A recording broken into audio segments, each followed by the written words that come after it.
Welcome into the REKAP Rush Hour for Friday. It's January 17th. I'm David Kaplan. It's brought to you by our great partners at the Chicagoland and Northwest Indiana Chevy dealers. They are the official truck partner of the Chicago Bears. We'll get the Bears news in just a moment. We have breaking news this afternoon.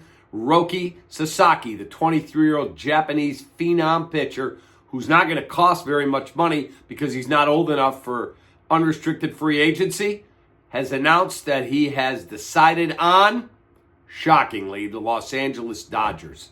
Yes, Sasaki to the Dodgers. The finalists were the Dodgers, the Padres, the Blue Jays, the Cubs. Cubs were knocked out a couple days ago. Padres late last night. Blue Jays spurned yet again this afternoon as Sasaki has picked the Los Angeles Dodgers. Look at their pitching staff.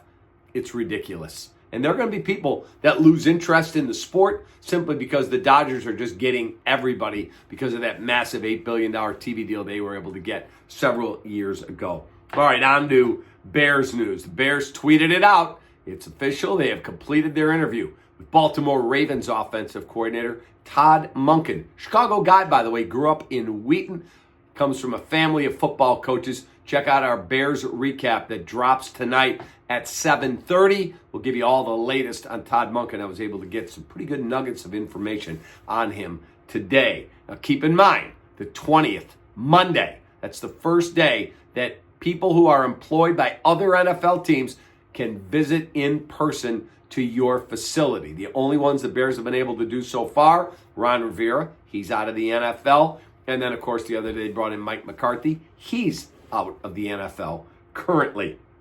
Ravens standout wide receiver Zay Flowers now listed as doubtful for the awesome matchup Sunday night, 5:30 kick Central Time. It is the Ravens in Orchard Park, New York, to take on the Buffalo Bills. That game is now listed as a pick'em.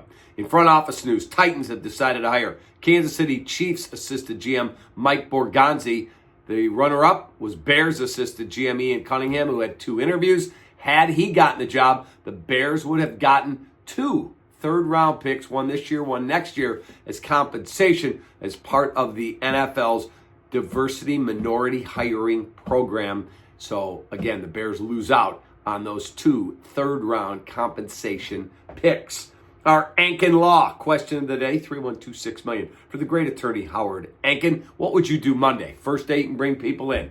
If the Lions lose, it's obvious you'll bring Ben Johnson to town.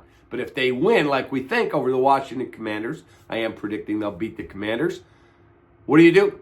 Do you bring in Todd Monken? You just talked to him. You bring him here if they lose to the Bills. Do you bring McCarthy back in again? What do? Tell me what you would do if you were running the team. That is our Anken Law question of the day. 312-6 million for the great Howard Anken. And the best response, you're going to dinner at Lou Malnati's. Get yourself a Lou Malnati's dinner on us. Go to LouMalnati's.com for a location near you. Tonight on CHSN, Bulls and Hornets, 6:30 pregame. It's called Bulls Countdown Live.